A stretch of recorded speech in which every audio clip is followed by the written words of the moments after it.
While many still think Vietnam only operates 6-kilo submarines for Russia, a recently revealed piece of information is surprising the world. Vietnam has not been standing quietly for many years. We have been researching a special weapon for a submarine model capable of operating in waters that larger ships are forced to avoid. At a professional conference, published data show that the design of the model, designated TN300, has been completed and manufacturing capability has passed the testing phase. For a country that has never revealed plans to build submarines in it, the appearance of TN300 immediately created a real shock, a sign that Vietnam is entering a field previously thought impossible by many.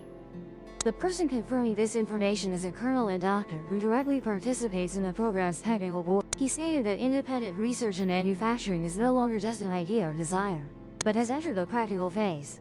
This information immediately sparked many. Observers believe that if Vietnam has been able to develop a new submarine model, that means we have undergone a long process of accumulating capability, something that most public opinion hadn't clearly imagined before. To understand why TN300 isn't a sudden leap from zero, we need to look back at the journey of over the past decade. Many domestic technical experts mention two research facilities considered foundational for these special projects. One belongs to the General Department of Defense Industry, the other under the Navy service. There, Vietnamese engineering teams have successfully designed and manufactured the TN-75 mini-submarine model with a displacement of 75 tons. This is not merely a display product or simple test model, but a vehicle that has been actually commissioned for operational units. The event of this small vessel entering combat formation has been regarded by many as important evidence showing Vietnam is not just experiment, but already has production capability to a certain extent. From TN-75 to TN-300 represents an increase in size, capacity, and technology, but it's not an illogical leap.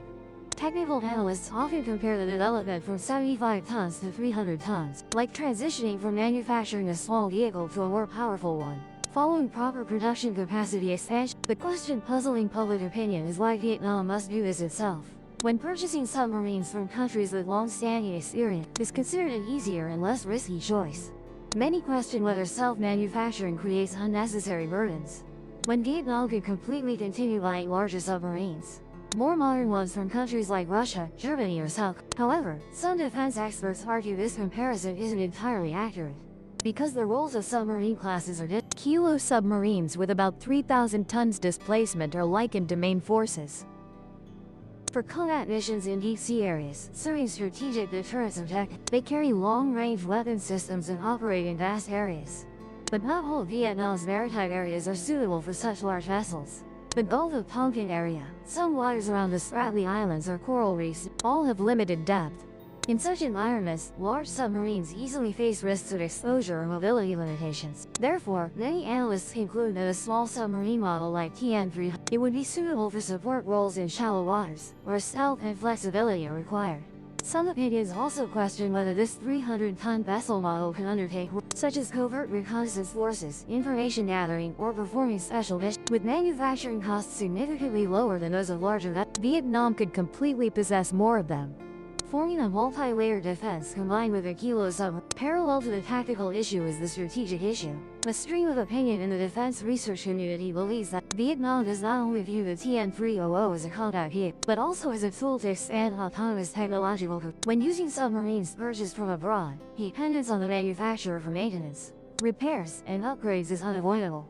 Even a small broken technical component requires external support. This creates risks when international political fluctuations or regional conflicts occur. From that perspective, many experts assess that creating manufacturing capability is to ensure that important weapon systems can be repaired, improved, and operated domestically, without being bound by the seller's schedule or restrictions. If a country wants to maintain long-term stability for its submarine force, mastering the technology is considered the correct direction according to. Another point noted by many military scholars is that Vietnam's development occurs in the context of many countries worldwide trending back towards compact designs.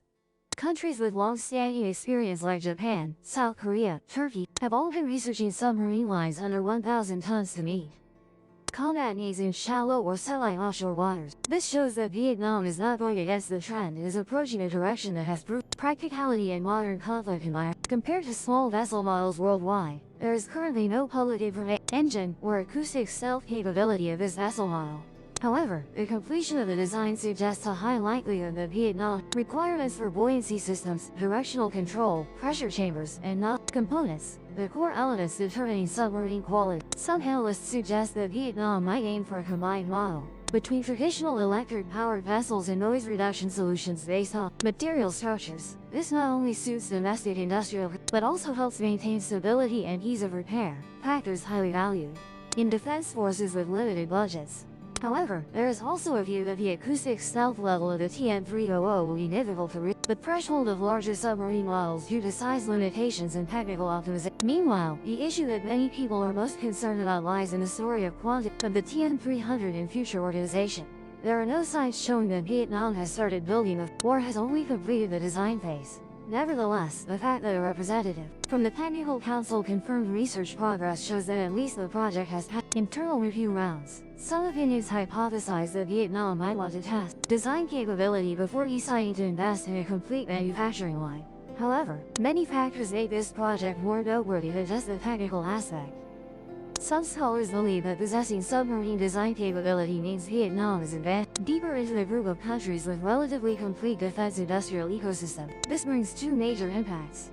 First, it helps reinforce confidence that Vietnam can maintain independence in core weapon categories. Second, it creates conditions for domestic military institutes to access additional resources, expanding into related fields like underwater sensors or autonomous vehicles. At a broader level, some naval experts in the region question whether Vietnam's pursuit of autonomous capabilities could alter the technological balance in the South China. Although the TN-300 is not a heavy submarine, the emergence of a difficult-to-detect vessel in shallow waters could create new tactical surprise elements. Forces operating illegally in Vietnam would face the risk of encountering unpredictable, stealthy vessels capable of operating close to shore. Some international commentators observe that this forces other parties to adjust their approaches, even though Vietnam has not announced any major changes in its defense strategy. However, there are also counter-questions raised by independent analysts. They wonder if pursuing the small submarine project diverts resources from other areas, such as coastal defense missiles, surveillance radars, or maritime reconnaissance aircraft, which offer clear and urgent benefits. Some opinions suggest that thorough evaluation is needed to avoid spreading investments. Nevertheless, many scholars counter that Vietnam's major projects are typically implemented through calculated, and the emergence of the TN-300 might just be part of a long-term research program, not an emergency task.